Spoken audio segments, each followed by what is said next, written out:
Friends, welcome back to math classes और solution of set minor test 10। क्या बना भाई आपके पास? ये एक ABCD साइक्लिक क्वाड्रिलेटरल थी। AB को प्रोड्यूस कर दिया E पॉइंट तक, BE और BC इक्वल है। BE और BC अगर इक्वल है तो ट्रेंगल BCE में BE BC इक्वल है, तो एंगल 1 और एंगल 2 है वो इक्वल हो गए हमारे पास। उसके बाद ध्यान दीजिए, ABCD है वो एक साइक्लिक क्वाड्रिलेटरल है, और ABCD अगर साइक्लिक क्वाड्रिलेटरल है तो आपका जो ये एंगल B पे जो एक्सटीरियर एंगल बना हुआ है, कहाँ पे भाई? B पॉइंट पे जो एक्सटीरियर एंगल बना हुआ है ये इंटीरियर अपोजिट एंगल के इक्वल होता है। किसके इक्वल होता है? इंटीरियर अपोजिट एंगल के। तो आपका जो एंगल EBC है वो भी 70 डिग्री बन जाएगा भाई, ये एंगल 70 डिग्री। तो आप लोग देख पा रहे हो कि इन ट्रेंगल BCE में एंगल 1, 2 और ये कौन सा EBC है, इनका सम 180 डिग्री बनेगा। Angle EBC plus angle 1 plus angle 2 is equals to 180 degree. EBC हमने अभी फाइंड कर दिया 70 डिग्री है, इसको 70 डिग्री पुट कर दूं तो angle 1 plus angle 2 is equals to 110 हो गया। अभी 70 लेस हो गया।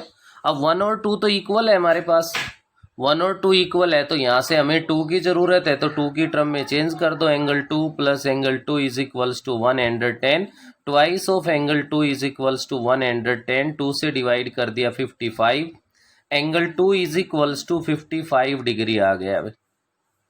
एंगल 2 है वो किसके इक्वल आ गया आपके पास है? 55 डिग्री के इक्वल आ गया। अब 2 तो हमें मिल गया, ठीक है भाई। इधर मैंने इसको डाल दिया, इधर वाले जो C एंगल है ना इसको 3 डाल दिया भाई। अगर 3 और आ जाए तो 2 प्लस 3 मिलके हमसे जो फाइंड करवा रहा है हमें वो एंगल फाइंड हो जाएगा।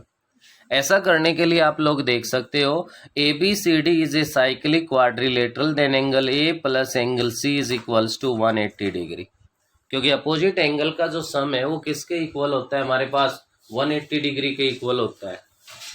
तो इसके अकॉर्डिंग आपका एंगल A है वो गिवन है 95 डिग्री है, और प्लस में angle C is equals to 180 degree, तो angle C is equals to 180 degree minus में 95 degree, angle C is equals to 85 degree हो गया। C मीन्स मैंने जिसको एंगल 3 डाला है वो C है, 85 डिग्री हो गया। हमें जो फाइंड करना है इसके अंदर वो फाइंड करना है एंगल DCE। अब एंगल DCE है वो आपका किसके इक्वल होगा हमारे पास? वो इक्वल हो जाएगा आपका किसके भाई? यहाँ से एंगल 2 प्लस में एंगल 3 के इक्वल हो जाएगा, और 2 प्लस में 3 बनेगा तो यहाँ से आप लोग देख सकते हो एंगल 2 की जो वैल्यू है वो हमारे पास किसके इक्वल आ चुकी है? 55 डिग्री के इक्वल आ चुकी है। एंगल 3 है वो हमारे पास 85 डिग्री है। इनको आप ऐड कर दीजिए, और अगर इन दोनों को ऐड कर दोगे तो यहाँ से बना 5, 5, 10, 1, 8, 5, 13, 14, 140 डिग्री। क्या बना भाई हमारे पास? 140 डिग्री, जो कि आपके आंसर्स का जो A ऑप्शन है वो करेक्ट ऑप्शन बन रहा है। तो ये था क्वेश्चन नंबर 41, और बार बार आपको इससे रिलेटेड क्वेश्चंस करवाए थे, उनमें बताया भी था कि साइक्लिक क्वाड्रिलेटरल है वो आपके पास एक इम्पोर्टेंट टॉपिक है, और इस पे आप लोग मेन फोकस करें। नेक्स्ट मैं इसमें आगे बढ़ता हूं तो क्वेश्चन नंबर 42 है हमारे पास। 42 में ये कह रहा है in the given figure in trapezium ABCD AB parallel to CD then value of X। ABCD है वो एक ट्रेपेजियम गिवन है आपके पास, ABC और D। उसके बाद इसके जो डायगोनल्स है वो O पॉइंट पे इंटरसेक्ट कर रहे हैं। आपके पास गिवन है क्या क्या इसके अंदर? ये इधर OA है ये 2 है, OC है ये आपके पास 5 है, OB है वो x माइनस में 2 है, और OD है वो आपके पास 2x प्लस में 5 है। क्लियर है? Find the value of x, x की जो वैल्यू है वो फाइंड करनी है। अब इससे इजी और क्या हो सकता है भाई? AB पैरेलल टू DC है, AB और DC पैरेलल है, तो ध्यान दीजिए मैं यहाँ पे डाल रहा हूँ एंगल नंबर 1 और यहाँ डाल रहा हूँ एंगल नंबर, यानी सॉरी यहाँ एंगल नंबर 2।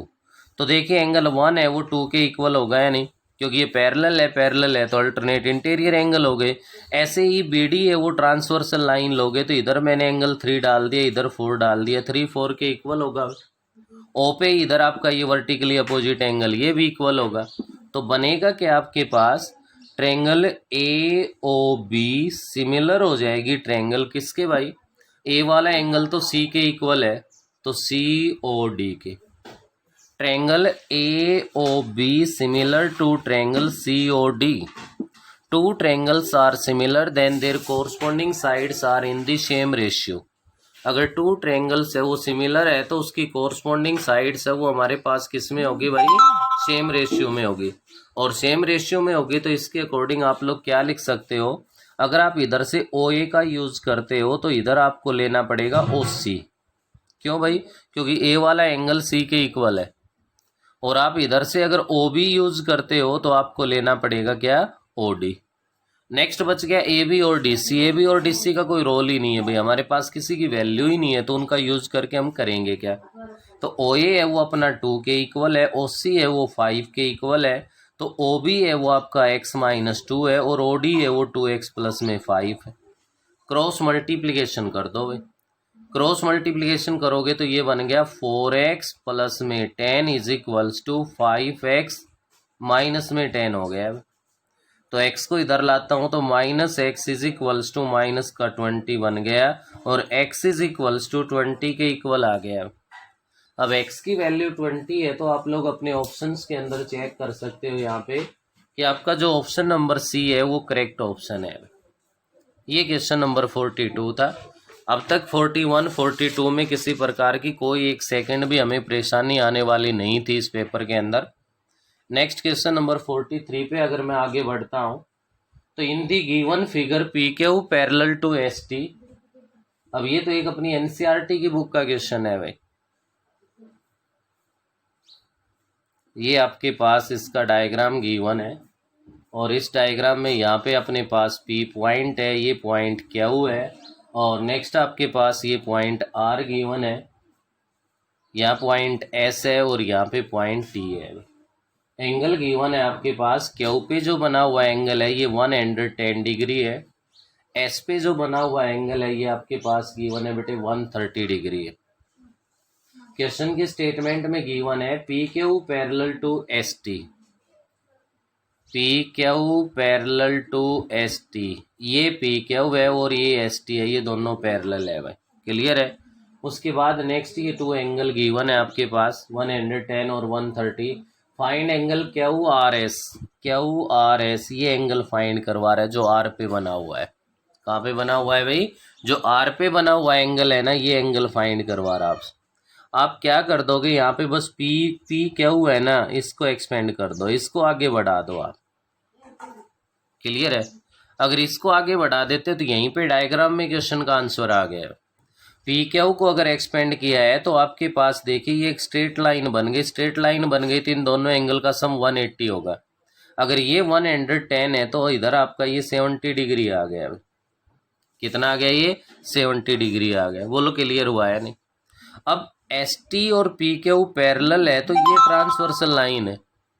जब ये एंगल यहाँ पे आपका 130 डिग्री का है, यहाँ ये एंगल अगर आपका क्या है बेटे 130 डिग्री का है तो ये एंगल भी आपका क्या बनेगा, यहाँ से 130 डिग्री बनेगा।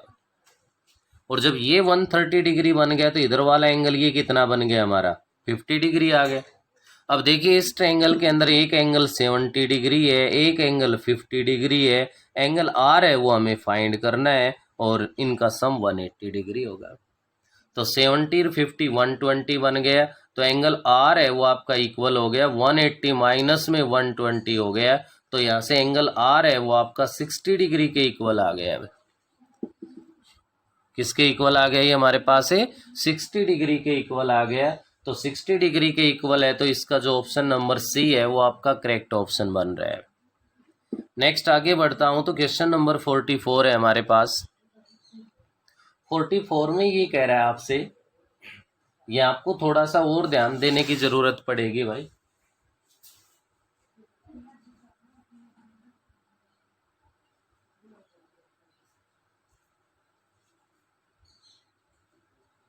44 में कह रहा है t b are tangent to a circle with centre o, कोड a b intersect t o at c, given 1 में o square plus 1 t A square is equals to 1 में 36।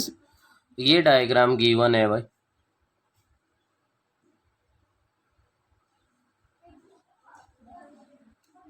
ये आपके पास यहाँ सेंटर है ओ, ये आपके पास ए और बी पॉइंट्स है, इधर ए है इधर बी पॉइंट है, यहाँ पे टी पॉइंट है और ए बी को यहाँ ज्वाइन कर दिया गया है। नेक्स्ट ओ टी को ज्वाइन कर दिया जाए तो ये कह रहा है कि यहाँ सी पॉइंट पे इसको इंटरसेक्ट कर रहा है। क्लियर है। इसके बाद गिवन अपने पास है 1 में ओ स्क्र प्लस में 1 में T A square is equals to 1 में 36, ये गिवन है। और फाइंड करवा रहा है, find the value of A B की वैल्यू फाइंड करवा रहा है। यहाँ हो सकता है कि हर बच्चे को सोचने के लिए मजबूर होना पड़ा हो। इतना तो हम लोग जब सर्कल का टॉपिक करते हैं, एक नॉर्मली अपने एनसीईआरटी की बुक से भी अगर हम लोग काम करते हैं तो हम लोग अच्छे से जानते हैं कि ऐसे 2 टेंजेंट्स है और उस सेंटर को अगर उस बार वाले पॉइंट से ज्वाइन कर दिया जाता है तो इस कोड का वो हमेशा परपेंडिकुलर बाइसेक्टर होता है। क्या होता है? परपेंडिकुलर बाइसेक्टर होता है। आप लिख सकते हो O T is the perpendicular bisector of A B. ये किसी एक सर्कल की कहानी नहीं है, ये एज ए रिजल्ट यूज कर सकते हैं। ऑब्जेक्टिव में हमें प्रूव करने की ज़रूरत नहीं है, करना चाहें तो हम लोग प्रूव ही कर सकते हैं। यहाँ से इन ट्रायंगल्स को कॉन्ग्रुएंट प्रूव कर लो, चाहे इनको प्रूव कर लो, ये आपके पास प्रूव हो जाता है।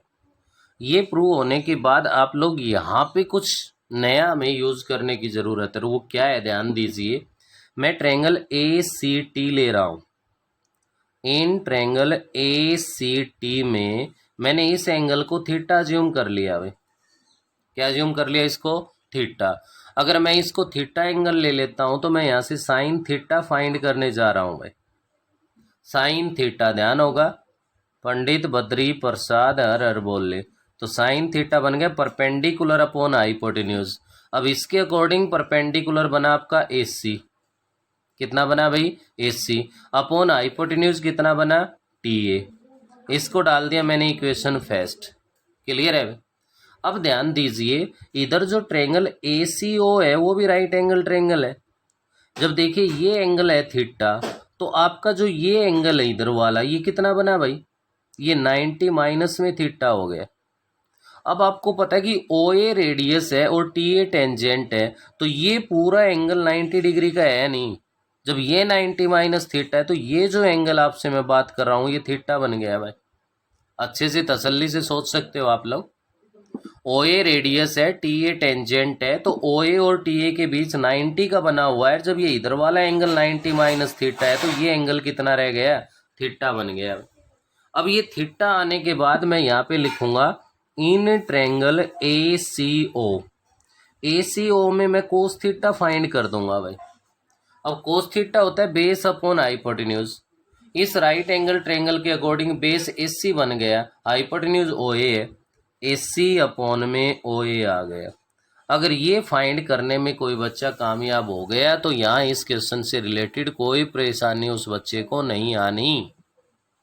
क्यों नहीं आनी भाई? ध्यान दीजिए, क्योंकि साइन और कोस के बारे में हमें पता है कि sine square theta plus cos square theta is equals to 1। तो आप लोग लिख दो we know that sine square theta plus cos square theta is equals to 1।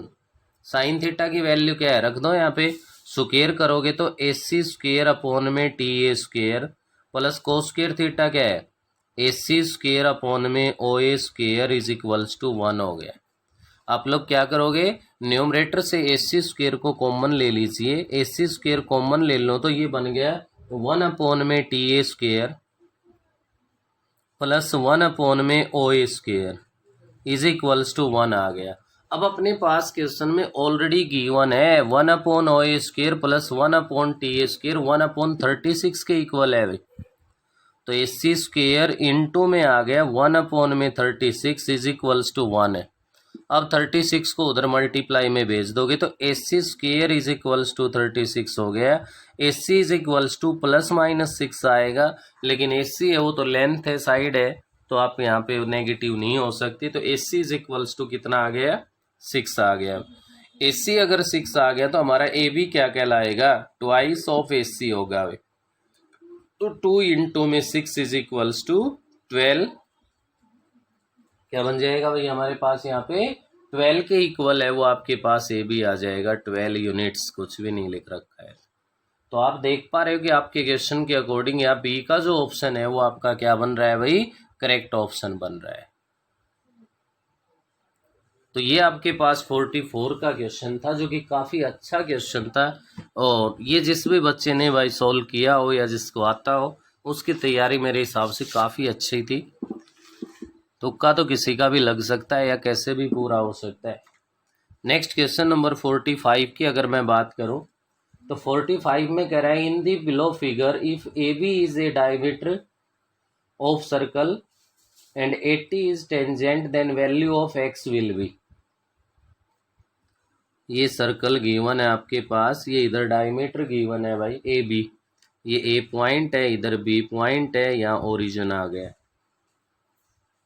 मतलब सेंटर आ गया इसका वो सिर, और ये आपके पास इधर से 80 है वो टेंजेंट है, और इसको ज्वाइन कर दिया गया है बी से।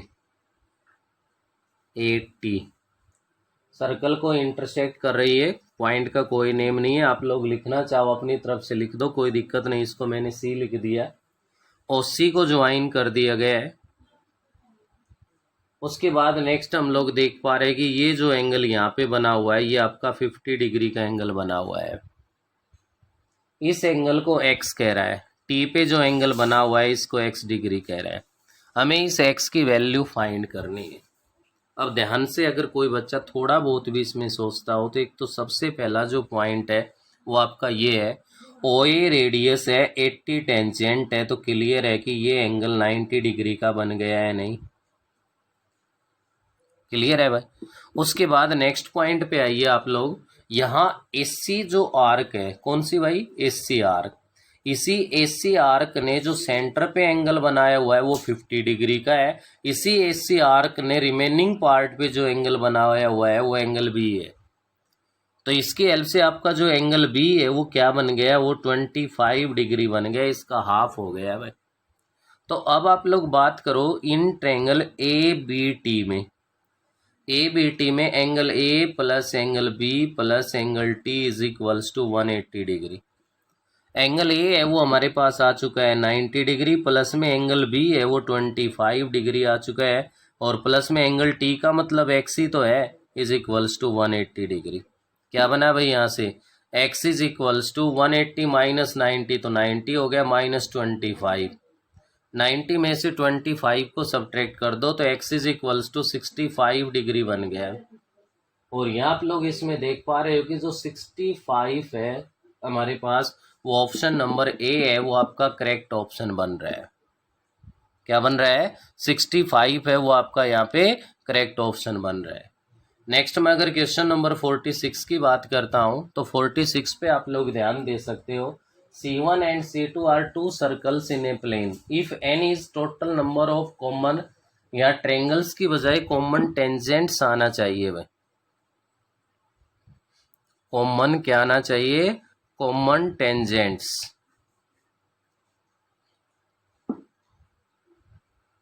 Then which of the following is wrong. आप लोग ध्यान देंगे यहाँ पे, अगर कोई भी दो सर्कल हम लोग ले रहे हैं, ये दो सर्कल हो, एक का सेंटर C1 है, एक का C2 है, आप यहाँ से अगर ऐसे ले लोगे ये भी कॉमन टेंजेंट है, ये ले लोगे ये भी एक कॉमन टेंजेंट है, अगर ऐसे करके मतलब इस टाइप से लोगे तो भी एक कॉमन टेंजेंट आ सकती है, और ऐसे करके आप लोग ऐसे लोगे तो भी कॉमन टेंजेंट आ सकती है। यहाँ से बात आती है कि टू सर्कल्स है वो एक दूसरे को टच नहीं कर रहे, वो इंटरसेक्ट नहीं कर रहे, वो डिसजॉइंट है, वो अलग अलग है, उनमें कुछ भी कॉमन नहीं है। तो इस केस में मैक्सिमम जो वैल्यू है वो n की 4 हो सकती है। मैक्सिमम वैल्यू क्या हो सकती है हमारे पास है, एन की जो मैक्सिमम वैल्यू है वो कितनी हो सकती है भाई, यहाँ पे 4 हो सकती है हमारे पास। तो यहाँ मैक्सिमम वैल्यू अगर एन की मैं 4 की बात करता हूँ। दूसरी बात, अगर ये सर्कल्स एक दूसरे को ऐसे टच करते हो तो एक टेंजेंट यहाँ से हो सकती है, एक इधर हो सकती है, एक टेंजेंट इस पॉइंट पे हो सकती है। इस केस में मैक्सिमम टेंजेंट है वो आपके पास 3 हो सकती है। अगर वो सर्कल्स इंटरनली टच कर रहे हैं तो वहाँ पे आपके पास तो एक ही टेंजेंट बनेगी भाई कॉमन। तो n इज इक्वल्स टू 4 वाले फर्स्ट और सेकंड ऑप्शन है वो तो आपके राइट बन रहे हैं। क्या बन रहे हैं भाई, डिसजॉइंट कह दिया तो भी एक ही बात है, कॉमन नहीं है कुछ भी, दोनों सर्कल्स में अलग अलग है। नॉट इंटरसेक्टिंग है, नॉट कह रहा है तो भी आपके पास यहाँ पे 4 बन गए n की वैल्यू, ये भी सही है। अब ये टच कर रहे हैं तो वहाँ पे आपके पास n की वैल्यू 3 आ रही है, वहाँ पे n की वैल्यू आपके पास 1 भी आ रही है। अब इसने वर्ड यूज कर दिया मस्ट बी 3। अब मस्ट बी 3 तो नहीं हो सकता भाई, वो सर्कल इंटरनली भी तो टच कर सकते हैं। अगर वो इंटरनली टच करेंगे तो उस केस के अंदर आप लोगों के पास क्या बनेगा, वहां पे तो कॉमन टेंजेंट है वो 1 बनेगी भाई, और 1 बनेगी तो यहाँ से आप लोगों का जो सी वाला ऑप्शन है वो आपके आंसर के अकॉर्डिंग करेक्ट बन रहा है। बाकी इसमें जो 4 ऑप्शन गिवन है उन 4 के 4 ऑप्शन में क्या होगा भाई, वो रॉन्ग होगा आपके पास। क्यों, फोर्थ वाला कह रहा है N can never be more than 4, सही कह रहा है भाई, मैंने अभी बताया था यहाँ एन की वैल्यू मैक्सिमम कितनी होगी, 4 होगी। तो बस ये ट्रेंगल की बजाय यहाँ पे टेंजेंट आएगा, इस पॉइंट का आप लोग जरूर ध्यान रखेंगे। नेक्स्ट आगे बढ़ता हूं मैं, क्वेश्चन नंबर 47 है अपने पास। In below figure triangle ABC is a right angle triangle in which angle b is equals to 90 degree, BC 6 AB 8। काफी सिंपल क्वेश्चन है आपके पास। ABC ये आपके पास एक इंटीरियर मतलब इन सर्कल है वो गिवन है। ए बी आपसे कह रहा है कि भाई 6, AB 8 है और BC 6 है। AB 8 है, BC 6 है, राइट एंगल ट्रेंगल है, तो क्लियर है कि SC 10 आ गई, पाइथागोरस थ्योरम अप्लाई कर दी हमने। उसके बाद इन सर्कल है आपके पास, इसका ये सेंटर हो गया। यहाँ से अगर मैं इस सेंटर को O ले लूँ तो ये भी रेडियस है, ये भी रेडियस है, ये भी इधर रेडियस है, और ये टेंजेंट के रूप में बनती है, तो यहाँ पे ये राइट एंगल है। तो आपके पास यहाँ पे फॉर्मूला भी होता है relation between radius of in circle और इसके बीच में। अगर वो ध्यान है तो ठीक है, नहीं ध्यान है तो कोई दिक्कत नहीं, आप लोग ऐसा भी कर सकते हो। एरिया ऑफ ट्रेंगल ABC, देखो फॉर्मूला याद ना होता है ऐसे केस में। एरिया ऑफ ट्रेंगल ABC, इस O पॉइंट को A से B से और C से ज्वाइन कर दो। Area of triangle AOB plus area of triangle BOC plus area of triangle AOC, ये होता है भाई। एरिया ऑफ ट्रेंगल ABC लेता हूं तो 1/2 इंटू 8 इंटू 6, क्योंकि राइट एंगल ट्रेंगल है।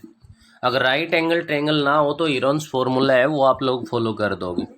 अब AOB के लिए एरिया लेता हूं तो AOB में AB बेस लेता हूं तो 1/2 इंटू में 8 इंटू में ये आपके पास OA जो परपेंडिकुलर हाइट है वो R से गिवन है तो इसको R लिख दिया मैंने, प्लस में 1/2 इंटू BOC में लिखता हूँ तो BC 6 है और इंटू में अपने पास R आ गया है। AOC में लिखता हूँ तो 1/2 इंटू में 10 इंटू में R आ गया। अगर यहाँ से फॉर्मूला समझने की ज़रूरत है तो 1/2 into 8 into 6 is equals to, आप खुद बना सकते हो फॉर्मूला।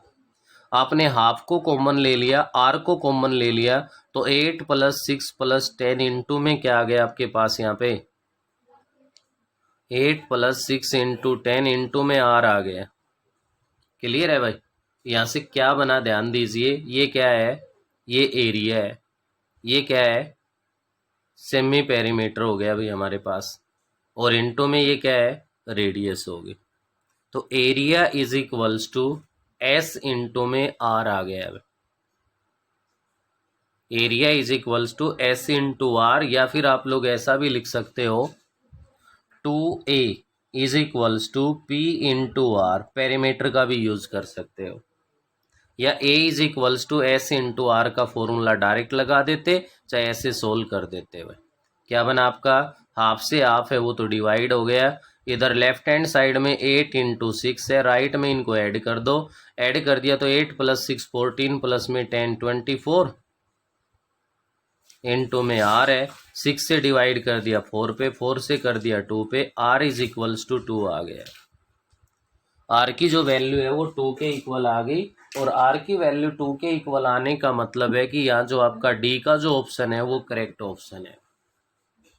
तो ये तो डिटेल से मैंने ऐसे बता दिया कि जहाँ अगर आपको इस प्रकार की कोई करेक्शन कोई दिक्कत आती है तो भी आप लोग इस पे काम कर सकते हो। नेक्स्ट हमारा क्वेश्चन नंबर 48 में आपसे ये कह रहा है, in a circle with center O, AB is a diameter and CD is a chord which is equal to radius OC। यहाँ डायग्राम बनाना एक अपने आप में अहमियत रखता है। AB है वो डायमीटर गिवन है, तो इसका सेंटर इस डायमीटर पे लाई करेगा, मैंने इसको O ले लिया। यहाँ से कह रहा है कि एक CD कोड और गिवन है आपके पास, और वो CD कोड है वो रेडियस OC के इक्वल है, तो चाहे OC ले लो या OD ले लो, ये हमारे पास इक्वल होगी। अब कह रहा है AC और BD को एक्सटेंड कर दिया गया है, इनको आगे बढ़ा दिया गया है भाई, AC को भी बढ़ा दिया गया और इधर से किसको, BD को। तो ये P पॉइंट पे इंटरसेक्ट कर रहे हैं, किस पे कर रहे हैं, P पॉइंट पे इंटरसेक्ट कर रहे हैं। The measure of angle APB का मतलब है ये P एंगल है, ये आपको फाइंड करना है। इसके अलावा कोई भी और डाटा गिवन नहीं है भाई अपने पास, क्या नहीं है, कोई भी और डाटा गिवन नहीं है। बस इतना पता है हमें अपने इस क्वेश्चन के अंदर कि हमारे पास क्या है भाई, CD है वो इक्वल है OC के भाई, तो OC है वो इक्वल है किसके, OD के। और अगर ऐसा है तो आपकी जो ट्रायंगल COD है वो इज एन इक्विलेटरल ट्रायंगल बन गई। COD है वो इक्विलेटरल ट्रायंगल बन गई, तो क्लियर है कि इसका ईच एंगल 60 डिग्री का होगा। ये 60 डिग्री बन गया, ये 60 डिग्री बन गया और ये 60 डिग्री बन गया। बोलिए यहाँ पर किसी को कोई दिक्कत किसी प्रकार की हो तो। नेक्स्ट आप लोग ध्यान दीजिए, मैं ट्रायंगल AOC की अगर बात करूं, किसकी बात करूं भाई, AOC की अगर मैं बात करूं तो AOC में ध्यान दो, OA और OC तो रेडियस है भाई। अगर मैं इस एंगल को x ले रहा हूं तो ये एंगल भी मेरा x डिग्री होगा भाई, बोलो क्लियर है ना। उसके बाद मैं इधर ऐसे ही ट्रायंगल BOD में आता हूं तो OB और OD इक्वल है। अगर मैं इस एंगल को y लेता हूं तो मेरा ये जो एंगल है ये भी y कहलाएगा भाई। आई बात समझ में यहाँ से। ऐसा करने के बाद नेक्स्ट आप लोग यहाँ से ध्यान दे सकते हो कि आपके पास कोई भी साइक्लिक क्वाड्रिलेटरल है तो उसका एक्सटीरियर जो एंगल है, ये एक्सटीरियर एंगल ये इंटीरियर अपोजिट एंगल के इक्वल होता है। देखिए ABCD तो साइक्लिक क्वाड्रिलेटरल है भाई, ABCD है वो तो साइक्लिक क्वाड्रिलेटरल है, तो ये जो एंगल है ये बाहर वाला ये इक्वल होगा इंटीरियर अपोजिट एंगल के, तो ये एंगल Y बन गया। क्या बन गया, ये एंगल है Y आ गया।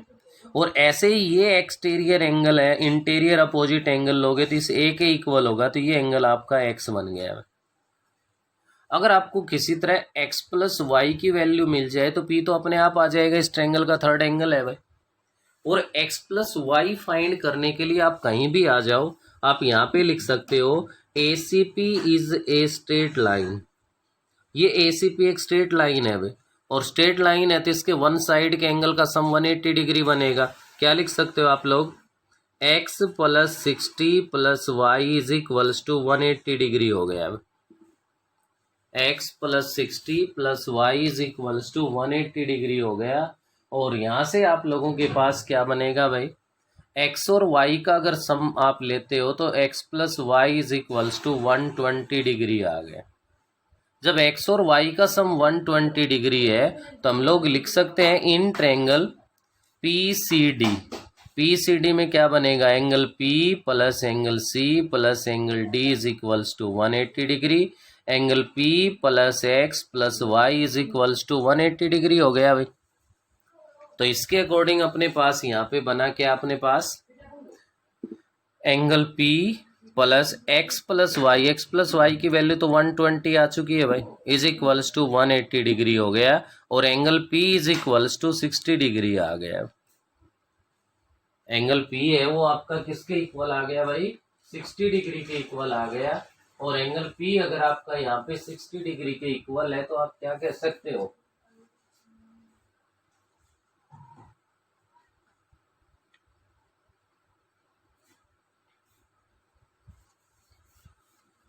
तो क्वेश्चन के अकॉर्डिंग आपका सी का जो ऑप्शन है वो आपके पास यहाँ से क्या बन रहा है भाई, करेक्ट ऑप्शन बन रहा है।